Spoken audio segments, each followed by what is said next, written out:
Hey, good morning, everyone. This is Michael Fanning. This is Warm Up 390. And today I want to talk about a little bit about mindset. I want to talk a little bit about ego, and I want to talk a little bit about praise.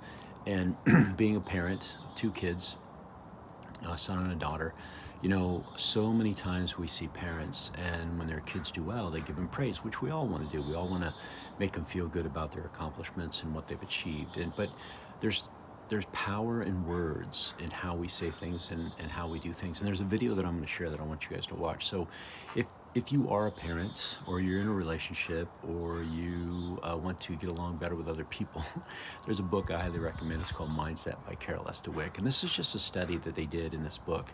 And so what they did is they took 500 kids across the United States and they simply gave them a very simple, easy to do IQ type of test. And all these kids took this test, right? And then what they did is they broke them into two groups. And so the first group, they wanted to give them praise, but they said, "Wow, you are so smart."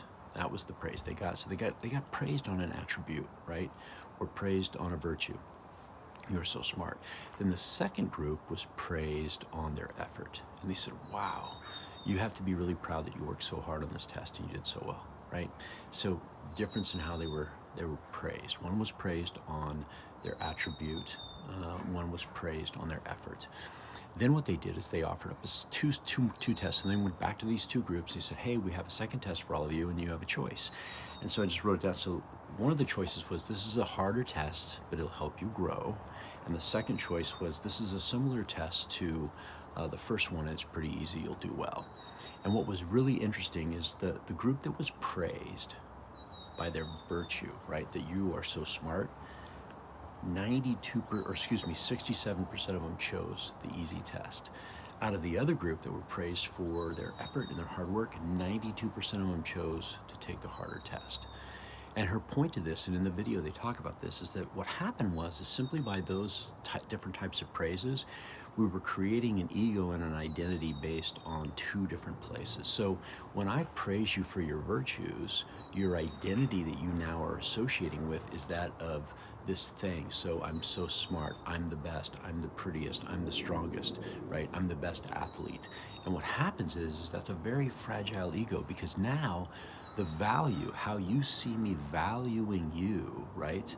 Giving you value and approving you is through that virtue. And as soon as that virtue gets tarnished or gets a chink in it or gets damaged, your identity gets affected and you have a very fragile ego. And you see this all the time because guess what?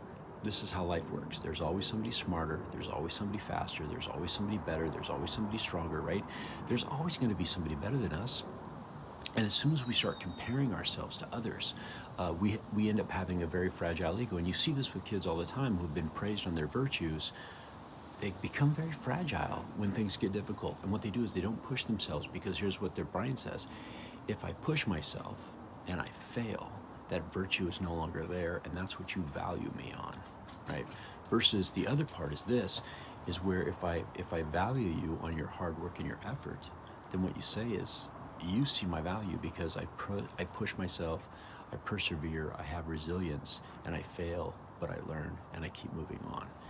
And that's a very anti-fragile ego, right? Is your ability to base it on the hard work and the effort as who your identity is.